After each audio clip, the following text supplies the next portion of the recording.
नमस्कार दर्शकों, बहुत बहुत स्वागत है आप सभी का द प्रिंट लाइन्स में। चलिए नजर डालते हैं आज की 5 अहम खबरों पर। छत्तीसगढ़ में 17 नवंबर को दूसरे चरण का मतदान होना है, जिसके लिए राजनीतिक पार्टियों में पूरी ताकत झोंक दी है। लगातार राष्ट्रीय नेताओं का धुआंधार दौरा जारी है। इसी कड़ी में आज पीएम मोदी छत्तीसगढ़ दौरे पर है। उन्होंने आज महासमुंद में जनसभा को संबोधित किया। आप अपने फोन पर 508 करोड़ लिखिए, 508 इतना लिखिए और तुरंत आपका मोबाइल बोलेगा महादेव सट्टेबाजी घोटाला। आप 508 लिखिए, ये हाल है। सारी दुनिया को 508 पता चल गया है जी। अब सारे छत्तीसगढ़ को मालूम है, जो गोबर में से भी खा जाता है वो कुछ छोड़ता होगा क्या? केंद्रीय गृह मंत्री अमित शाह ने आज आगामी विधानसभा चुनाव को लेकर मध्य प्रदेश में एक जनसभा को संबोधित किया। जनसभा को संबोधित करते हुए उन्होंने इंडिया गठबंधन और कांग्रेस पर जमकर निशाना साधा। ये इंडिया अलायंस वाले, ये कांग्रेस वाले मध्य प्रदेश का भला नहीं कर सकते। अभी अभी नया लाए हैं कांग्रेस की 5 गारंटी। सुना है ना भाई, सुना है ना?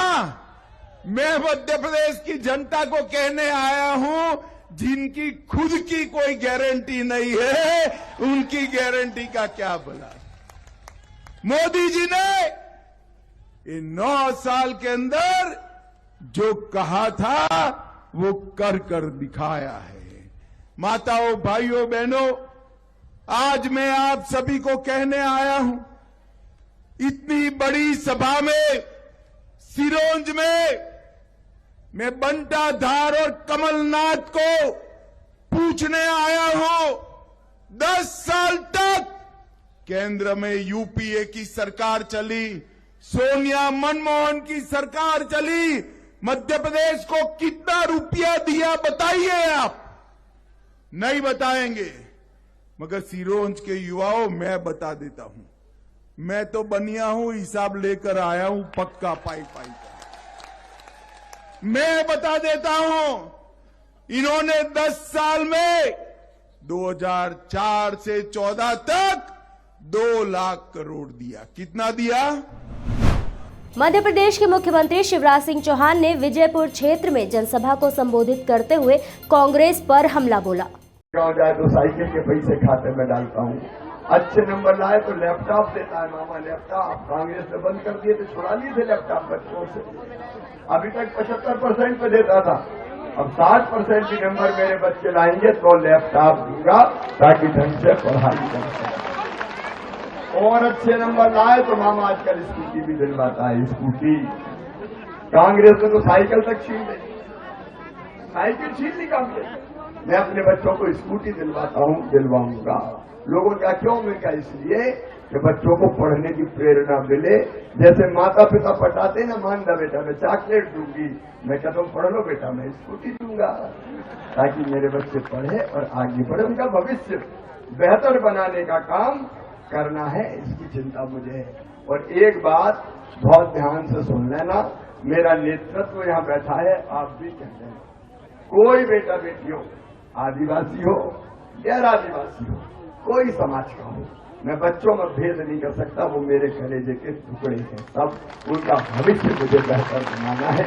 और इसलिए सब बच्चों को योग्यता के आधार पर अगर उनका admission medical college, engineering college, IIT, IIM, law college कहीं भी होगा तो फीस बहुत ज्यादा होती है।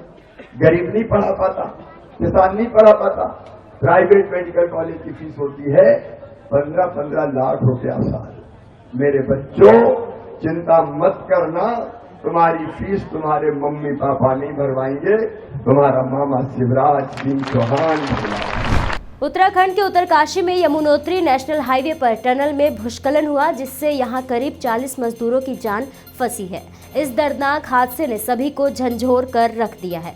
आज उत्तराखंड के सीएम पुष्कर सिंह धामी इस टनल में पहुंचे जहां मजदूर फंसे हैं। यहां उन्होंने बताया कि पीएम मोदी भी इस हादसे की पल पल की जानकारी उनसे ले रहे हैं।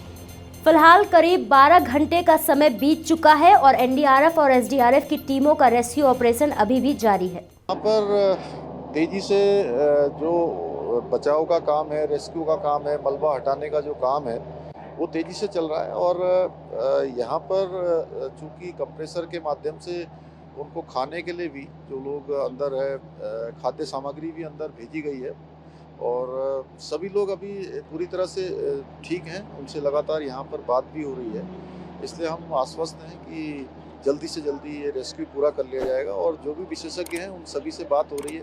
राज्य सरकार और केंद्र सरकार लगातार इसको लेकर गंभीर है। माननीय प्रधानमंत्री जी ने, गृह मंत्री जी ने, हमारे रेलवे मंत्री जी ने स्वयं सभी लोगों से बात की है। माननीय प्रधानमंत्री जी ने तो बहुत विस्तार से इस सारे घटनाक्रम की जानकारी ली है और उन्होंने हर संभव हमको भरोसा दिया है कि हम पूरी मदद करेंगे। और मैं सभी जो हमारे भाई अंदर हैं उनके पारिवारिक जनों से भी कहना चाहता हूं कि हमारा हर संभव प्रयास है।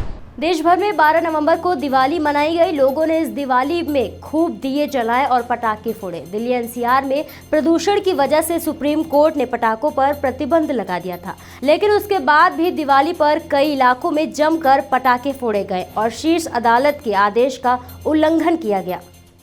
पिछले 3 दिनों से दिल्ली में प्रदूषण का स्तर लगभग 215 तक पहुंचा था।